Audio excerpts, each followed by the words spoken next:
Hey everyone, this is Libertarian Black Man, and this is the very first video I have published in my YouTube channel, which is dedicated to promoting the principles of individual liberty and free market economics. Now, I do want to say first and foremost to the viewers that my views are my own. I speak for myself, but I also speak for millions of Americans who believe it is long past time for us to say no to big government.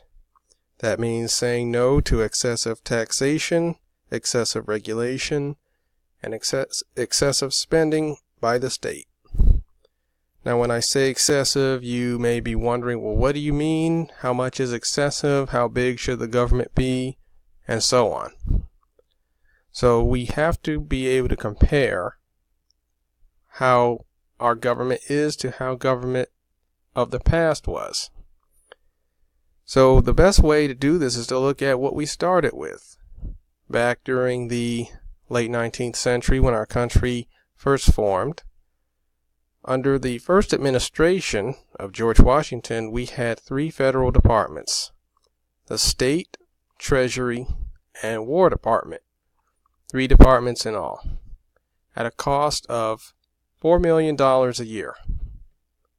Today we have 15 departments, a 400% increase in the number of departments, and we are paying now $4 trillion a year. We still have the State and Treasury Department. The War Department became the Defense Department in the 1940s. We added 12 more on top of that: the Agriculture, Commerce, Education, Energy, Health and Human Services, Housing and Urban Development, Homeland Security, Veterans Affairs, Justice, Transportation, and Interior and Labor Departments. Now, this all comes at a cost, and it's really been a terrible cost over the last several generations. And that has been for our economy to slow down and to produce less prosperity than those enjoyed by our parents, grandparents, and great-grandparents.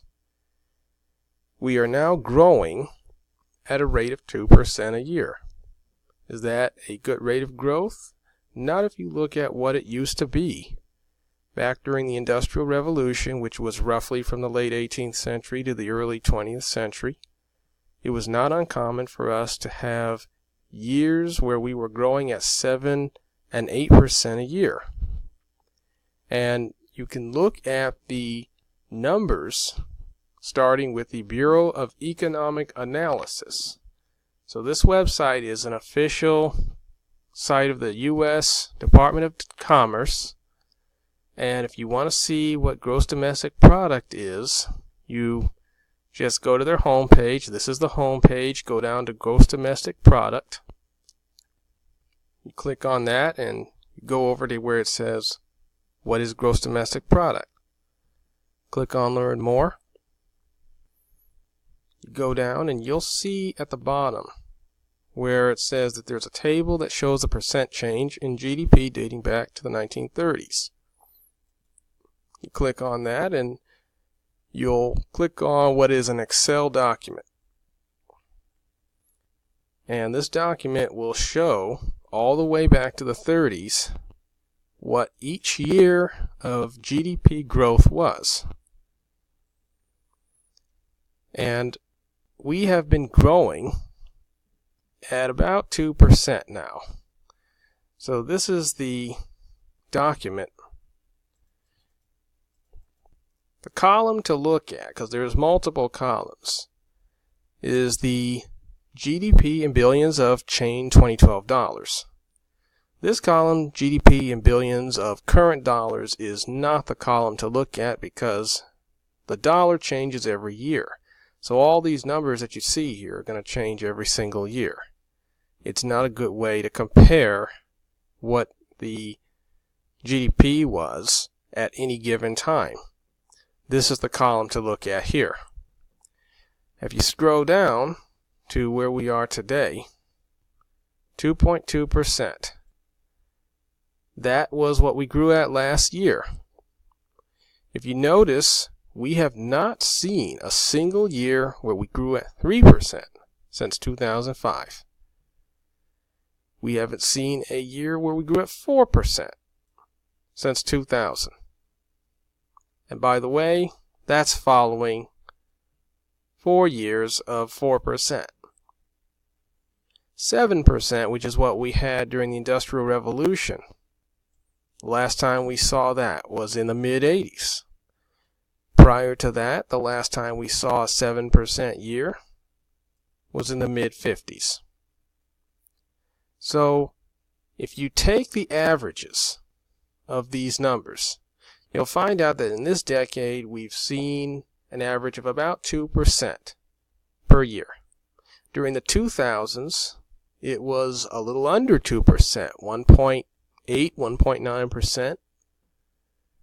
During the 1990s, 1980s, and 1970s, we were growing on average at about 3% per year.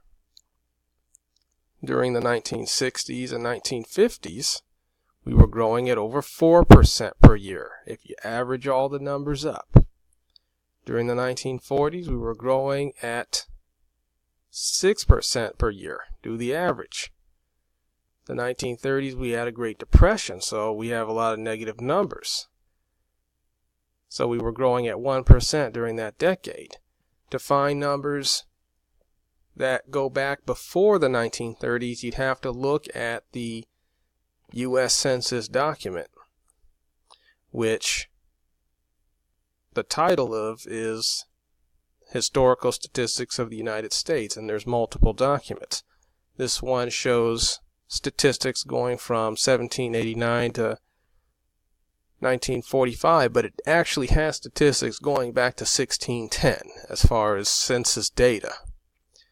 This is the Census Bureau's document, and if you really want to see what this country used to look like and how it used to operate, this is one of the greatest documents to look at. You can look at wealth and income, which is where you get your GDP numbers. You can look at population, statistics on health and nutrition, wages and working conditions, many industries like agriculture, land and forestry, fisheries, minerals and power, construction, manufacturing, transportation. You've got price indexes to let you know what inflation and deflation was going back centuries, and government spending, government budgets, which is how I was able to give you that number of $4 million a year for the first administrative budget in 1790. So this document is rich with data that shows you how we used to grow, how this country used to look, and what happened in the process of developing as a country.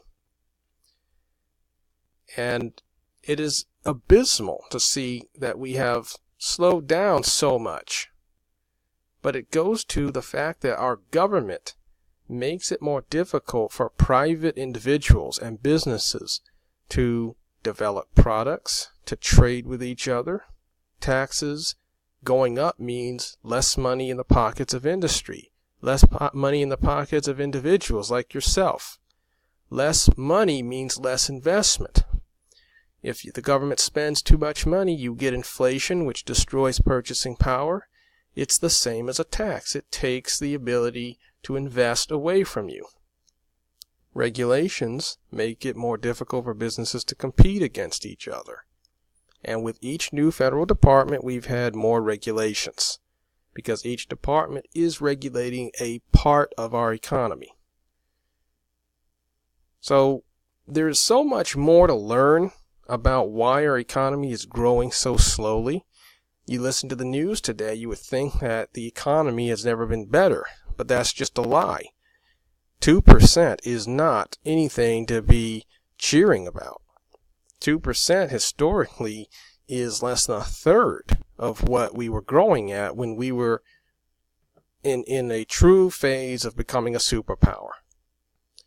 If you want to know more about why this country has become much less than what it used to be, economically. I would suggest that you take a copy of my book, Say No to Big Government, My Case for Maximum Freedom. This book has years of research in it. It's about 400 pages, over 800 different citations, available on Amazon for $18. And you will learn so much about our history, so much about economics, so much about why we should be privatizing more of the functions of government and leaving the state to take care of only those missions it should take care of, which is the protection of individual and property rights. Nothing more. As long as we continue to believe that government is our friend and that government is supposed to be taking care of everyone's needs, we will continue to suffer from slowing economic growth. We will continue to see the downfall of optimism in America. People feel this country's going in the wrong direction. And why not? Because the poverty rate has stayed the same over the last 50 years. We've got 7 million open jobs in America today and 6 million people who are unemployed. Every single person who is unemployed should be in a job. But there's a reason why they're not. There's two reasons. One is that many of the open jobs pay wages too low to encourage them to drop whatever government assistance they may be getting. Another reason is the jobs open require a skill set that many people who are unemployed do not have. As a result, they cannot take these jobs. And these are good paying jobs. Jobs in transportation, jobs in mechanic work, information technology, artificial intelligence, nuclear engineering. High paying 6-figure plus jobs. Jobs that easily will start you at $50,000, $60,000, $70,000 a year in some cases. People can't take these jobs because they did not get the training in high school as they should have, or in college as they really should have, to take these jobs. And again, the schools are pretty much run and owned and funded by the government. Colleges are funded by the government through the student loan programs that we've had for 50 years now. The K-12 system is a completely government-owned system with the exception of a few private schools. And they have pretty much stayed the same. Curriculum and the way that education is operated has not changed much over the past 100, 200 years in some cases. So this is what happens when government takes over, when government is in control. You get stagnation, you get a lack of innovation, you get a lot of money being wasted, as we have seen with education. Money in education has tripled over the past 40, 50 years. Test scores have for the most part stayed flat, and in some cases even dropped. And in fact, school enrollment has dropped in many cases. So we need a free market. We need people to have the right to develop and operate their own enterprises, their own schools. We need taxes to be lower. We need to get rid of most of the taxes we have. Every tax drains productivity. It drains funds. It makes it more difficult for people to invest. And investment is the key to getting anything going. Without money, you can do nothing in the economy.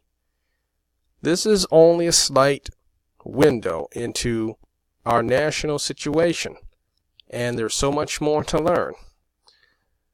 I want everyone to know that this channel is only about showing people that we need to privatize many of the functions of government, reduce the regime of taxation, decrease regulations, and go to a system where spending is not in the deficit range, but in the surplus range. With that, I thank you for watching, and I will see you guys in the next video.